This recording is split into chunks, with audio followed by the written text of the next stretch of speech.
எந்த ஒரு வினோதமான ஒரு விஷயமா இருந்தாலும் கூட அதை பத்தி நிறைய பேர் பேசுறாங்க, இல்ல வந்து அடிக்கடி நடக்குது அப்படிங்கும்போது ஒரு பாயிண்ட்டுக்கு மேல ஒரு பெரிய விஷயமாவே நமக்கு தெரியாது.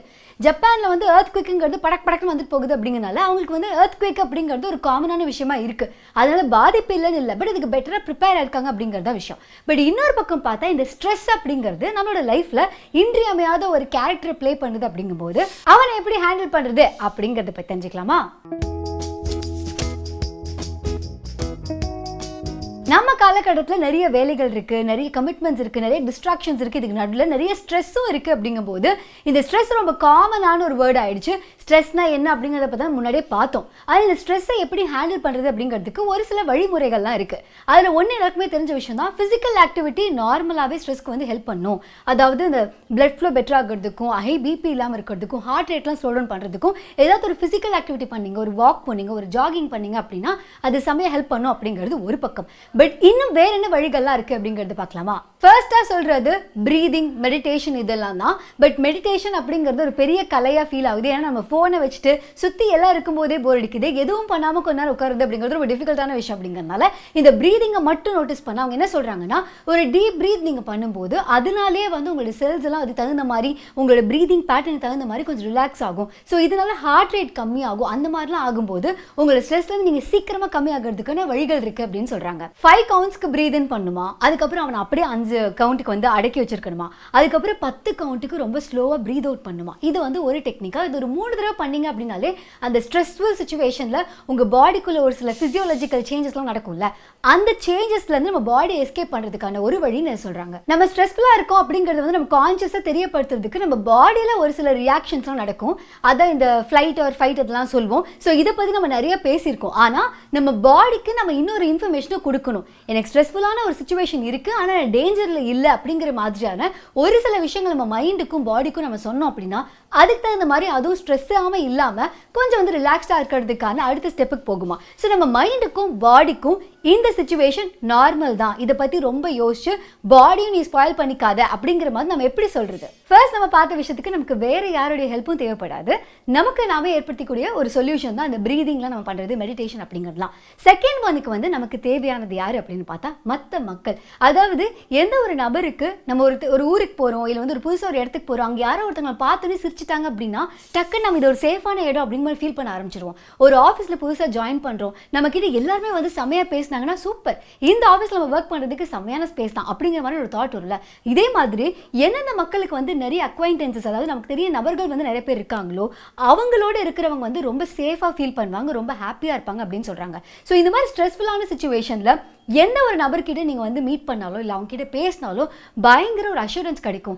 இந்த உலகம் செம்மையான உலகம் அப்படிங்கிற ஃபீல் யார் கொடுப்பாங்களோ அந்த நபர் கூட நீங்கள் வந்து பேசுகிறதோ இல்லை அவங்களோட வெளியில் வந்து டைம் ஸ்பெண்ட் பண்ணுறதோ அப்படிங்கிற விஷயங்கள்லாம் பண்ணிங்கன்னா ஸ்ட்ரெஸ் தானாக குறையும் அப்படின்னு சொல்கிறாங்க. தேர்டாக எதை சொல்கிறாங்க அப்படின்னு பார்த்தா நம்ம எல்லாருமே பண்ணக்கூடிய ஒரு விஷயம் தான். அதாவது நம்ம ஒரு என்டர்டெயின்மெண்ட், ஏதாவது ஒரு லைட் ஹார்ட்டடான ஒரு விஷயங்கள்லாம் பார்க்கும்போது நமக்கு பார்த்தாலே ஒரு நல்ல சிரிப்பு வருது, நல்ல ஒரு காமெடி வீடியோ பார்க்கும்போது சிரிப்பு வருது அப்படிங்கிற மாதிரி ஒரு சில விஷயங்களை பார்த்தாலோ இல்லை படித்தாலோ நமக்கு வந்து ரொம்ப லைட் ஹார்ட்டடாக ஃபீல் பண்ணுவோம், செம்மையாக வாய் விட்டு சிரிப்போம் அப்படின்னா அந்த மாதிரி விஷயங்களை நோக்கி போங்க அப்படின்னு சொல்கிறாங்க. நாலாவதாக இவங்க சொல்கிறதுக்கு வந்து நமக்கு இன்னொரு நபர் தேவைப்படுறாங்க. ஏன்னா இவங்க என்ன சொல்கிறாங்கன்னா, நமக்கு வந்து ஜென்ரலாகவே இப்போ இந்த சோஷியல் டிஸ்டன்சிங் அப்படிலாம் இருக்கிறதுனால தொட்டு பேசுறது இல்லை பக்கத்தில் இருக்கிறது அந்த மாதிரி ஒரு இதெல்லாம் இல்லை அப்படிங்கிறதுனால நமக்கு வந்து ஏதோ ஒரு அந்த வார்ம்த் இல்லாமல் போகுது. அப்படிங்கிறதுனால நம்ம கூட இருக்கவங்க கிட்ட நம்ம எந்த அளவுக்கு அருகாமையில் இருக்க முடியும் அப்படிங்கிறத பாருங்க அப்படின்னு சொல்கிறாங்க. ஸோ என்னன்னா ஒரு 20 செகண்ட் வந்து நமக்கு பிடிச்சவங்கள ஹக் பண்ணோம் அப்படின்னா ரொம்ப சேஃபாக ஃபீல் பண்ணுவோமா. இந்த சின்ன வயசில் நம்ம குழந்தையா இருக்கும் போதோ இல்லை ஏதாவது குழந்தைங்களாம் பார்த்தா நமக்கு தெரியும்ல, ஏதாவது ஒரு பயந்துச்சு எதுனா டக்குன்னு போய் ஹக் தான் பண்ணிக்கும். ஏன்னா ஹக் பண்ணிட்டு என்னமோ அந்த இவங்க தான் அந்த ஃபுல் வேர்ல்டு அப்படிங்கிற மாதிரி ஒரு ஃபீல் கிடைக்கும். ஸோ நமக்கு பிடிச்ச நபரோட 20 செகண்ட் ஹெக் வந்து பயங்கர வந்து மேஜிக்காக இருக்குமா ஹக். ஓகேவா? அடுத்ததாக அவங்க சொல்கிறது 6 செகண்ட் கிஸ் பண்ண சொல்கிறாங்க. இது வந்து அவங்க மோஸ்ட்லி சொல்கிறது இந்த ரொமான்டிக் பார்ட்னர்ஸ் மத்தியில் தான். ஸோ 6 செகண்ட் நீங்கள் கிஸ் பண்ணும்போது அவங்க என்ன சொல்கிறாங்கன்னா, உங்களுக்கு பிடிக்காத ஒரு நபராக இருந்தால் கண்டிப்பாக உங்களால் 6 செகண்ட் கூட கிஸ் பண்ண முடியாது. So once in a well நீங்கள் இந்த 6 செகண்ட் கிஸ் பண்ணும்போது, இல்லை அவங்க டெய்லியும் சொல்கிறாங்க, அந்த மாதிரி கிஸ் பண்ணும்போது நடுநடுல ஆஹா இவங்க நமக்கு எவ்வளோ பிடிச்சிருக்குல்ல அந்த மாதிரி ஒரு தாட் பாஸ் பண்ணி வரும்போது ரொம்ப பயங்கர செக்யூர்ட் அண்ட் சேஃபாக ஃபீல் பண்ணுவோமா. இதுவும் நம்ம ஸ்ட்ரெஸ்ஸை செம்மையாக குறைக்குமா. அடுத்ததா இந்த அபியும் நானும் படத்தில் வந்து சொல்வார் பிரகாஷ் ராஜ், இந்த மாதிரி எனக்கு வந்து பௌர்ணமி ராத்திரியில் இந்த போட்டில் போய் அங்கே வந்து லேக்கில் வந்து ஓன்னு கத்தணும் அப்படின்னு சொல்லுவார்.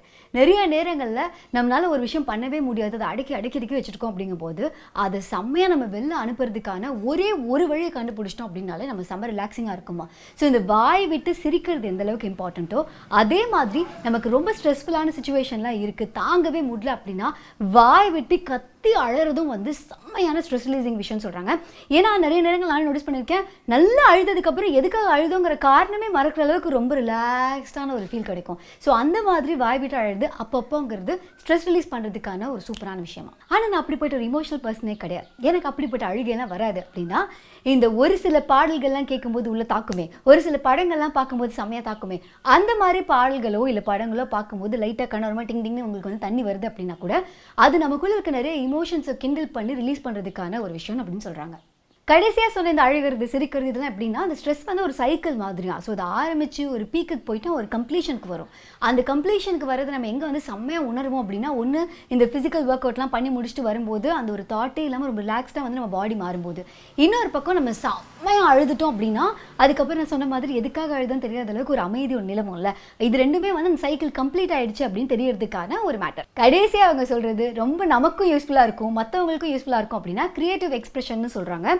அதாவது நமக்கு பிடிச்ச ஒரு வேலையில் எக்ஸ்பிரஸ் பண்ணுறது. ஒரு சில பேர் வந்து செம்மையாக பெயிண்ட் பண்ணி அவங்களோட ஸ்ட்ரெஸ்ஸை வந்து ரிலீஸ் பண்ணுவாங்க. அதே மாதிரி குக்கிங்கும் அதே மாதிரி ஒரு கலை தான். இந்த மாதிரி எந்த ஒரு கலையை எடுத்துக்கிட்டாலுமே அதில் நீங்கள் வந்து முழு முயற்சியோடு வந்து ஈடுபடும் போது அந்த ஸ்ட்ரெஸ்ஸை வந்து செம்மையாக ரிலீஸ் ஆகுமா, இன்னொன்று பயங்கரமான ஒரு பவரும் ஸ்ட்ரென்த்தும் கொடுக்குமா. நம்ம எப்பவும் பண்ணுறதை விட இன்னும் பெட்டராக பண்ணுறதுக்காக நிறைய டெட்லைன்ஸ் இருக்குது. இல்லை இதுக்குள்ளே இவ்வளோ சம்பாதிக்கணும், இதுக்குள்ளே இந்த ரிப்போர்ட் அனுப்பியிருக்கணும், இந்த மணிக்கு வந்து ஒரு மீட்டிங் இருக்குது, இந்த மாதிரி நிறைய விஷயங்கள் நமக்காக வெயிட் பண்ணிகிட்டே இருக்கும்போது ஸ்ட்ரெஸ்ஸுங்கிறது அன்அவாய்டபிளான ஒரு இதாக மாறிடுது.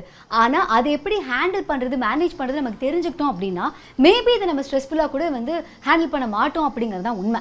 பட் ஸ்ட்ரெஸ் வந்து உங்கள் லைஃப்பில் ரொம்ப காமனான இன்க்ரீடியண்ட்டாக இருக்குது அப்படின்னா அது எப்படி பெட்டராக ஹேண்டில் பண்ணிக்கிறது பற்றி எப்படி பெட்டராக அண்டர்ஸ்டாண்டிங் வச்சுக்கிறது அப்படிங்கிறதுக்காக ஒரு புக் இருக்குது, burn out the secret to unlocking stress cycle அப்படின்னு சொல்லி எமிலி அண்ட் அமெலியா நகோசாக்கி அப்படிங்கிறவங்க வந்து எழுதியிருக்காங்க. ஸோ இந்த புக் வந்து ஸ்ட்ரெஸ்ஸை பற்றின ஃபுல் விஷயங்கள்லாம் இருக்கிற ஒரு புக்கு. இதையும் தாண்டி வந்து நம்ம வந்து பிரெயின் பற்றி ஒரு புக் பண்ணியிருந்தோம். இந்த மாதிரி ஸ்ட்ரெஸ்ஸை பற்றி தெரிஞ்சுக்கிறதுக்கும் நிறைய புக்ஸ் இருக்குது. இந்த புக்கு உங்களுக்கு வேணும் அப்படின்னா இந்த கீழே இருக்க லிங்கை கிளிக் பண்ணி இந்த புக்கு நீங்கள் வாங்கிக்கலாம். இதே மாதிரி இந்த வீடியோ பிடிச்சிருந்தா அப்படின்னா லைக் பண்ணி கமெண்ட் பண்ணி ஷேர் பண்ணுங்கள். மறக்காமல் த புக் ஷோக்கு சப்ஸ்கிரைப் பண்ணுங்கள். ஆர்ஜே அனுத்தி ஆகிய என்ன ஃபேஸ்புக் இன்ஸ்டாகிராம் ட்விட்டர் இந்த மாதிரி இடத்துல வந்து ஃபாலோ பண்ணலாம். நிறைய விஷயம் என்கிட்ட ஷேர் பண்ணலாம். த புக் ஷோவையும் ஃபேஸ்புக் இன்ஸ்டாகிராம் ட்விட்டர் இந்த மாதிரி இடத்துல வந்து அடுத்த புக் சஜஷன்ஸ்லாம் நீங்கள் கொடுக்கலாம். இதே மாதிரி வேறு ஏதாவது புக் வந்து நீங்கள் படிச்சிருந்தாலும் அதை பற்றி எங்கிட்ட பகிர்ந்துக்கணும்னு இருந்தாலும் நிறைய விஷயம் எங்கிட்ட சொல்லணும் அப்படின்னா ஆர்ஜே அனுத்தி @thebookShow.in அப்படிங்கிற மெயில் ஐடிக்கு நீங்கள் மெயிலாகவும் அனுப்பலாம். ஸ்ட்ரெஸ் பற்றி மட்டும் இல்லை, ஸ்ட்ரெஸ் ரிலீஸ்க்கான புக்ஸ் ஆகட்டும், இல்லை வந்து உங்களுக்கு பிடிச்ச ஒரு எந்த ஒரு ஜான்ர் இருந்தாலும் அதில் ஃபுல் அண்ட் ஃபுல்லாக எக்ஸ்ப்ளோர் பண்ணுறதுக்கு குட் ரீட்ஸில் நிறைய புக்ஸ்க்கான உலகம் வந்து அதை பற்றி நீங்கள் தெரிஞ்சுக்கலாம். கீழே வந்து அதுக்கான லிங்க் இருக்குது, அதை கிளிக் பண்ணி நீங்கள் என்னையும் ஃபாலோ பண்ணலாம். நான் அதில் வந்து என்ன புக்லாம் படிச்சுட்டு இருக்கேன், படிச்சு முடிச்சுட்டு அந்த மாதிரி விஷயங்களை ஷேர் பண்ணிப்பேன். இந்த மாதிரி விஷயங்களை நீங்கள் பார்க்கணும்னு அவசியம் இல்லை, நம்ம பேசுறது கேட்டால் மட்டும் போதும். அப்படின்னா பாட்காஸ்ட் அப்படின்னு ஒரு விஷயம் இருக்குது, அதை நீங்கள் கிளிக் பண்ணி இது எல்லாத்தையுமே நீங்கள் ஆடியோ மட்டும் கேட்டுக்கலாம். அதுக்கான லிங்க்கும் கீழே இருக்குது. பாய்.